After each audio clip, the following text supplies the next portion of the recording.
చేసిన పనికి సీతాకాంత్ శ్రీలతకి క్షమాపణలు చెప్తాడు. తనేదో నీ గురించి తెలియక అపార్థం చేసుకొని అలా మాట్లాడిందమ్మా, తనని క్షమించు అంటే, అదేంటి సీత అలా మాట్లాడతావు, మీ ఇద్దరు నాకు ఎలాంటి వాళ్ళో తెలీదా, నేనెందుకు ఫీల్ అవుతాను, తనేదో అపార్థం చేసుకుందిలే, మీరు అలాంటి ఏం పట్టించుకోకండి, మీ ఇద్దరి మధ్యన మనస్పర్ధలు తెచ్చుకోకండి అంటూ బాగా నాటకాలు పడుతుంది.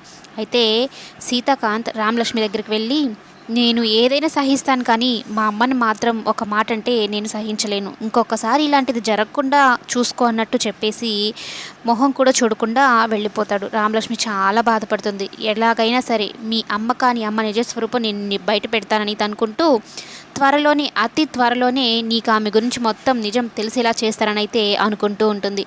ఇక సీతాకాంత్ ఆఫీస్కి వెళ్ళి దీని గురించి ఆలోచిస్తూ ఉంటాడు. ఇటు రామలక్ష్మిని అనవసరంగా మాటలు అనేసని, అటు మా అమ్మ విషయంలో రామలక్ష్మి చేసింది కూడా తప్పే కదా ఏంటి అన్నట్టు బాధపడుతూ ఉంటే మాణిక్యం గమనిస్తాడు.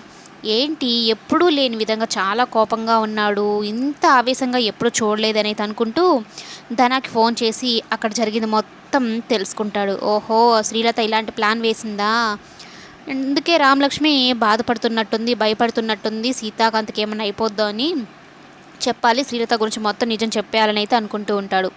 ఇక ఇంతలోనే శ్రీలత ఇంకో ప్లాన్ వేస్తుంది. సీతాకాంత్కి క్యారేజ్ పంపిస్తూ ఉంటుంది ఆఫీస్కి, అది కూడా శ్రీవల్లి చేతులతో.